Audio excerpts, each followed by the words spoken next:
नमस्ते दोस्तों, जय माँ विंध्यवासिनी, हर हर महादेव। दोस्तों, आज हम इस विषय में चर्चा करने के लिए उपस्थित हुए हैं कि किसी के हाथ देख के कैसे ये पता करें कि उनके ऊपर कौन से प्लैनेट कौन से ग्रह का सबसे ज़्यादा प्रभाव है।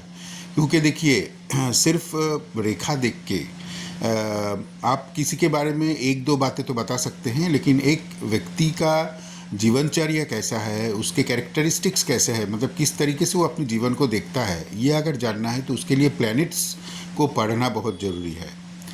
और इसके लिए पामिस्ट्री में बहुत सारे नियम हैं जिससे हम ये पता कर सकते हैं कि किस व्यक्ति के ऊपर कौन सा प्लैनेट सबसे ज़्यादा प्रभावशाली है। तो उसके लिए सबसे पहले जो हमको करना होता है, जैसे कि हम फिंगर्स को देखना पड़ता है। जैसे इंडेक्स फिंगर है, इंडेक्स फिंगर के नीचे गुरु का माउंट है, गुरु जुपिटर का माउंट होता है। अब जुपिटर के माउंट को कैसा है जुपिटर का माउंट, ये देखने के लिए सबसे पहले हमको देखना पड़ता है जो सैटर्न माउंट है। सैटर्न माउंट जहाँ से सैटर्न फिंगर जहाँ से निकली हुई है, वो जगह के हिसाब से हमको बाकी प्लैनेट्स के फिंगर्स के पोजीशन को देखना होता है। जैसे यहाँ पे आप फोटो में देख रहे हैं कि सैटर्न का फिंगर जो है जहाँ से निकली हुई है, जुपिटर का फिंगर उससे नीचे से निकली हुई है, तो इसको हम लो सेट फिंगर मानते हैं। यानी कि सैटर्न फिंगर के हिसाब से जुपिटर फिंगर लो सेट है, नीचे से उठ रहा है। तो ये एक तथ्य हो गया।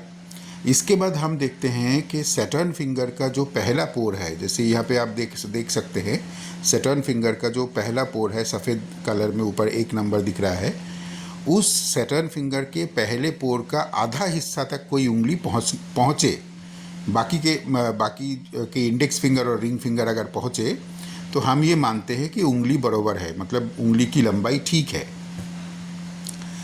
अगर उससे छोटा हो तो फिर उंगली छोटी है, और उंगली अगर छोटी है तो इसका मतलब ये हो जाता है कि वो प्लैनेट उतना बलशाली नहीं है। ये एक पहलू है, मैं आपको पहलू बता रहा हूँ क्या क्या चीज़ें देखनी होती है।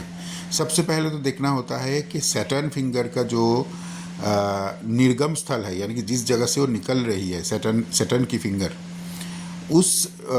उसके हिसाब से बाकी के फिंगर्स, खास करके रिंग फिंगर और इंडेक्स फिंगर का निकलने का स्थान क्या है। वो अगर नीचे से निकल रहा है सैटर्न फिंगर से तो लो सेट फिंगर है, तो लो सेट फिंगर यानी कि वो माउंट थोड़ा सा कमज़ोर पड़ गया।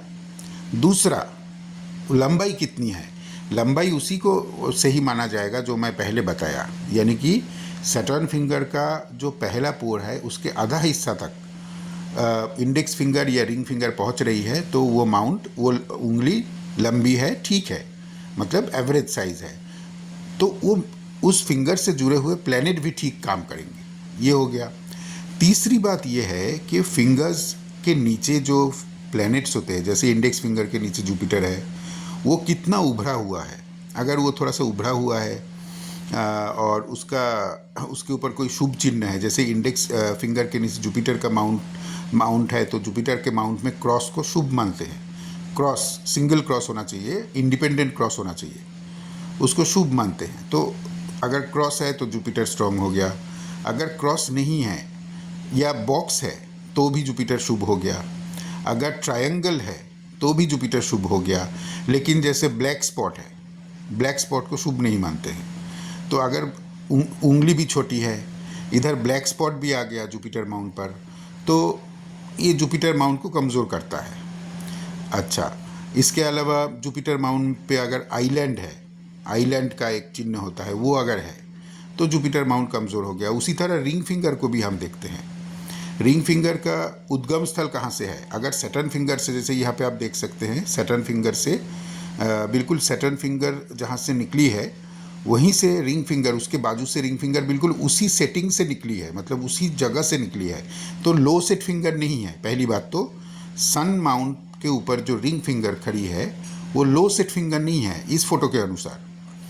अब ऊपर में जो सैटर्न फिंगर का जो ऊपरी हिस्सा है, ऊपर का पोर है सबसे, उसके बीचों बीच भी ये पहुंच रहा है, बल्कि क्रॉस कर रहा है थोड़ा सा।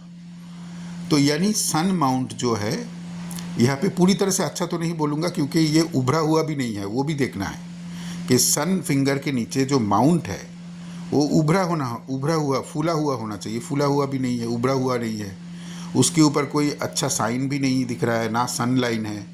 फिर भी हम ये बोल सकते हैं कि सन फिंगर जो है सो है, क्योंकि फिंगर स्ट्रेट खड़ी है एक तो, दूसरा उसका उद्गम स्थल ठीक है। अब देखते हैं हम हमारा जो कनिष्ठिका है लिटिल फिंगर का पैमाना क्या होगा। लिटिल फिंगर क्या पैमाना होगा जिससे कि हम ये समझ सके कि लिटिल फिंगर के नीचे मरकरी माउंट होता है, वो शक्तिशाली है कि नहीं है। मर्क्यूरी का प्रभाव व्यक्ति के जीवन में बहुत महत्वपूर्ण होता है। मरकरी अगर स्ट्रांग है तो व्यक्ति सक्सेसफुल होता है। तो अभी हमको ये देखने के लिए हमें देखना पड़ेगा मरकरी फिंगर का जो पैमाना है ना, कि मरकरी माउंट स्ट्रांग है या नहीं है। ये जानने का जो तरीका है, ये रिंग फिंगर के हिसाब से तुलना किया जाता है। जैसे रिंग फिंगर जहाँ से निकल रहा है मरकरी, इस फोटो में मरकरी फिंगर उससे काफ़ी नीचे से शुरू हो रही है, तो ये लो सेट फिंगर माना जाएगा। लो सेट फिंगर यानी लो सेट फिंगर जो होता है उससे संबंधित जो प्लैनेट होता है वो कमज़ोर हो जाता है। यहाँ पे देखिए लो सेट है, रिंग फिंगर के से काफ़ी नीचे से मरकरी फिंगर निकल रही है। अच्छा, अब ऊपर में फिंगर्स की लंबाई अगर नापना है, फिंगर लंबी है कि नहीं, मरकरी फिंगर लंबी है कि नहीं, ये अगर जानना है तो हमको देखना पड़ेगा कि रिंग फिंगर के जो सबसे ऊपर का जो पोर है, उस पोर के नीचे जो पहला दाग है, जैसे आप यहाँ पे देख पा रहे हैं, पहला जो दाग है उस दाग तक, उस लाइन तक, पहला जो लाइन है पोर के नीचे जो पहला लाइन है, वहाँ तक मरकरी फिंगर पहुँच रही या नहीं पहुँच रही है। अगर यहाँ तक मरकरी फिंगर पहुँच गई है तो फिर मरकरी माउंट जो है एवरेज फल दे रहा है, ठीक है। अगर लो सेट भी है लेकिन यहाँ तक पहुँच रही है तब तो बहुत अच्छा है। लो सेट होने के बाद भी वहाँ तक पहुँच रही है यानी फिंगर लंबी है। और अगर लो सेट भी है और रिंग फिंगर का जो पहला लाइन है ऊपर का, वहाँ तक मरकरी फिंगर पहुँच नहीं रही है, यानी कि मरकरी कमज़ोर हो गया यहाँ पे। अगर मरकरी माउंट पर कोई ख़राब साइन नहीं भी है तब भी मरकरी फिंगर यहाँ पे बुध, यानी कि बुध पर्वत यहाँ पे कमज़ोर माना जाएगा, ठीक है। तो इस तरह से हम देखते हैं तुलनात्मक रूप से कंपैरेटिवली कौन सा मेन यहाँ पे सैटर्न, जैसे सन माउंट के बारे में अगर पता करना है तो सैटर्न के साथ तुलना किया जाएगा। इंडेक्स फिंगर ये जुपिटर माउंट अच्छा है या नहीं है, इस तरह से अगर जानना है तो सैटर्न फिंगर के साथ इसकी तुलना किया जाएगा। इस तरह से हम देखते हैं फिंगर्स को। फिंगर्स का बहुत बड़ा रोल है। अच्छा, फिंगर्स एक तो देख लिए, इसके फिंगर्स सीधी खड़ी है कि नहीं ये भी देखना होता है। अगर फिंगर टेढ़ी हो गई, जैसे यहाँ पे इस फोटो में दिख रहा है आपको, जुपिटर इंडेक्स फिंगर थोड़ा सा सैटर्न की तरफ हिली हुई है, यानी कि सैटर्न यहाँ पे जुपिटर को अपनी तरफ आकर्षित कर रहा है, यानी जुपिटर थोड़ा सा यहाँ पे कम पड़ गया। फिंगर स्ट्रेट होना चाहिए।